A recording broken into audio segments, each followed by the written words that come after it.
Hello everybody, today we will be coming to you live from Kildare, where we will be joined by several members of the newly formed Kildare People's Party. First up, we are going to cross live to Jimmy Jordan, who is the spokesperson on agriculture. Jimmy, can you explain to our viewers why you have formed a new party, and is this what our country needs? Good afternoon, Samantha. Well, I don't know about the rest of the country, but it certainly will be good for Kildare. Viewers may remember that a few weeks ago, 3 counties were put into lockdown. Laois and Offaly emerged from that lockdown, but Kildare was left in lockdown for another 10 days. But the lockdown was in the interest of public health, especially vulnerable people within Kildare. Public health, my arse. We had only 3 people in hospital at the time that lockdown was imposed. This is about a group of people in Dublin imposing lockdowns on the surrounding counties. They've gone so far now as to lock down the whole country.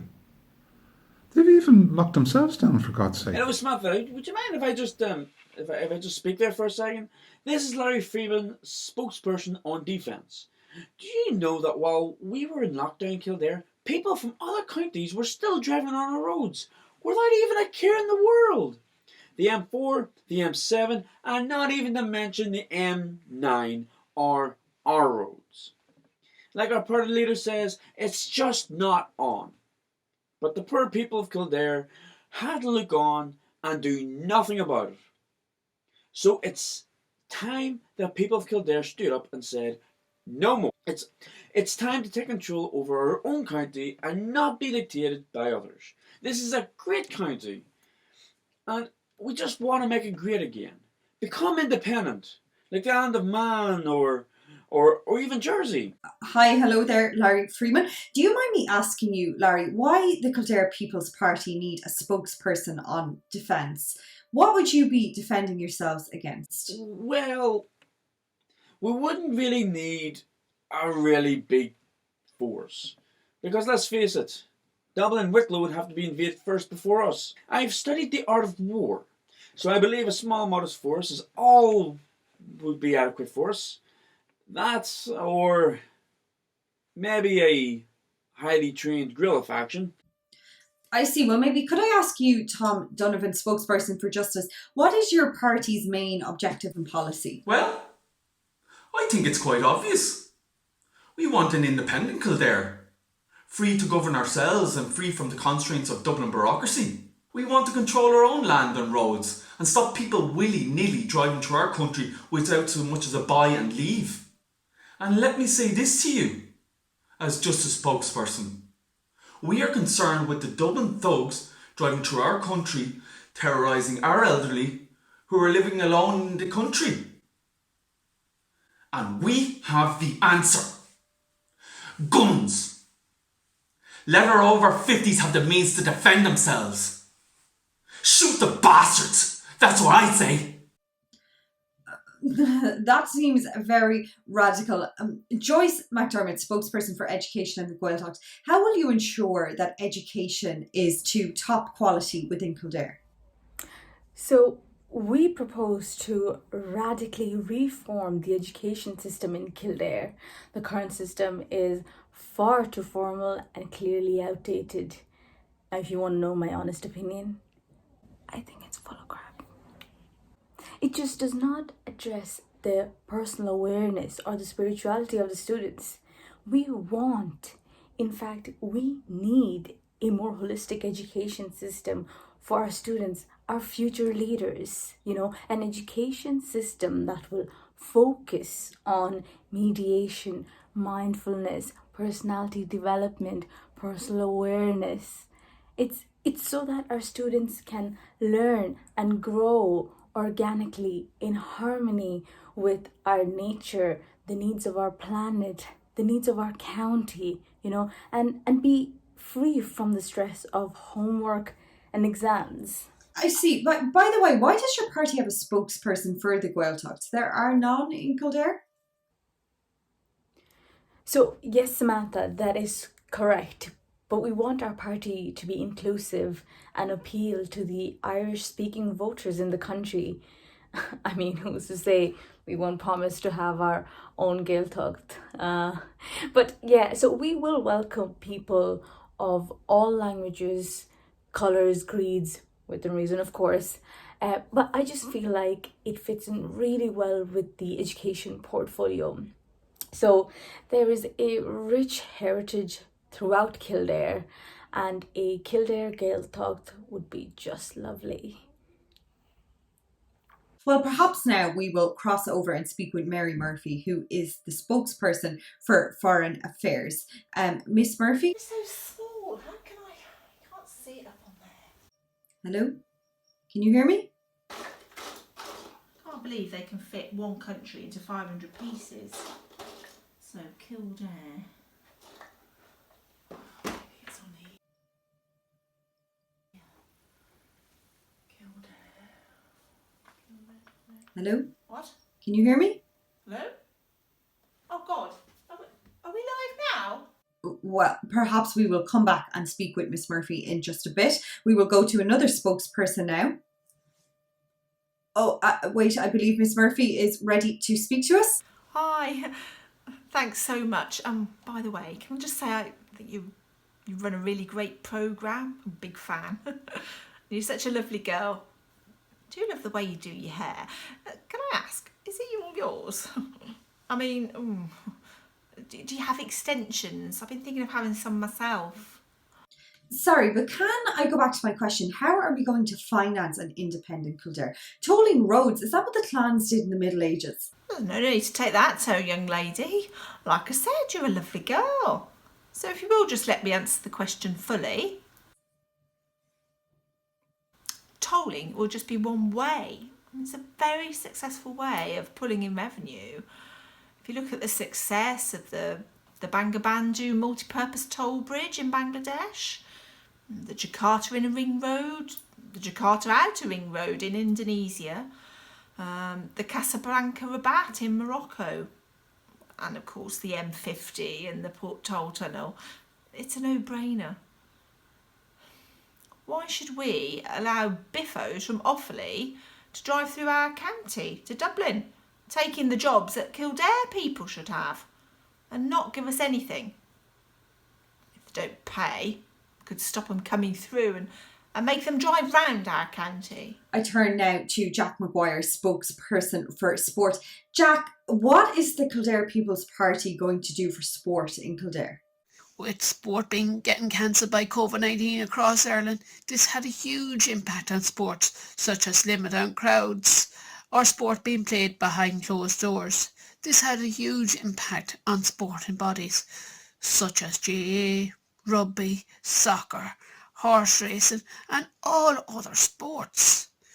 All these sports had a loss in revenue, especially here in Kildare, at the home of Irish horse racing.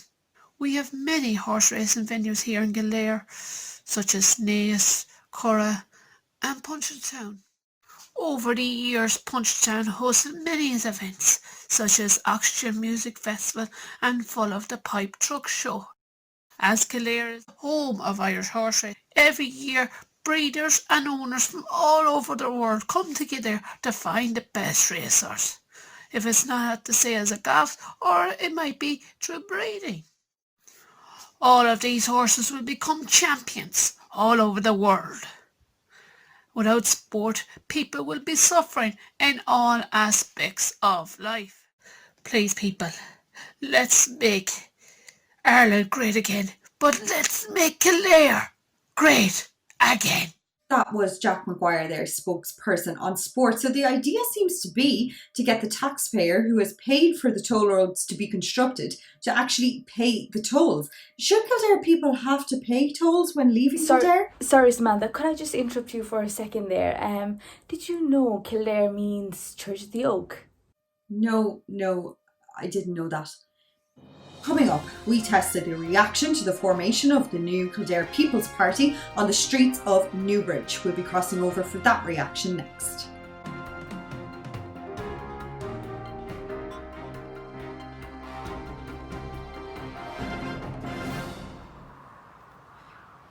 Well, I think it is wonderful and long overdue. Thank God somebody has the courage to actually take on these other counties and stand up for Kildare. I mean, God bless them, the heart's in the right space. and I know they'll make a great government for Kildare. But I have heard people say some scurrilous things about them, but they're all untrue. The Kildare's People Part truly are a wonderful bunch of people. Sure, they have it all. They're fun and energy and enthusiasm of the lily whites.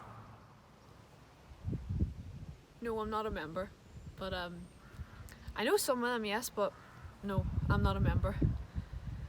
They truly are a wonderful bunch of people, though. I have to say, I really do love them.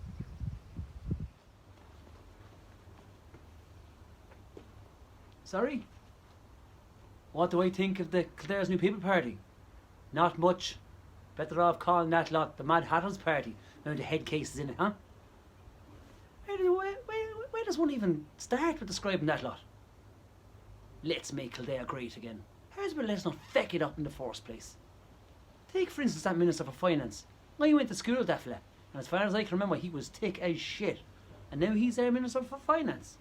I mean, I'd rather shove me money up the back end of me arse than let that fella anywhere near it. It'd be safer anyway. And then you've the Bull, the Minister for Agriculture. One word to describe that fella: resourceful. But for all the wrong reasons, huh? Then I hear a story about that fella trying to milk a bullock. I mean, you can milk a lot of things, a cow or even a goat, but milking a bullock, Jesus, that's taking milking to a whole new level. I'm surprised he wasn't arrested for interfering with that poor animal. I tell you, if animals could speak now, they wouldn't be letting that fella into office. And then you've your like, say, our one, Mary Murphy, Minister for Foreign Affairs. Better off suited to the Minister for Marital Affairs. Didn't she run off with the husband to join this circus? I could go on all day with this party of misfits, but what would be the point? They're here now, so I just have to batten down the hatches. Hold on tight, because it's going to be one hell of a bumpy ride. Huh? I just hope I come out the other end unscathed. How likely is that to happen? I'd say it's as likely as getting milk out of that bull. Good day to you. What? Well, I don't have much of an interest in politics, but that party sounds absolutely crazy to me. All of their ideas are insane. Did you see what they were wearing the other day? What year is it, 2007? Don't even get me started on their hair. How do they expect people to vote for them when they have absolutely no sense of style whatsoever? And, they're talking about Kildare. I'm pretty sure at least 3 of them aren't even from here. Maybe I shouldn't say this on TV, but they say you get the politics you deserve. Surely we don't deserve these.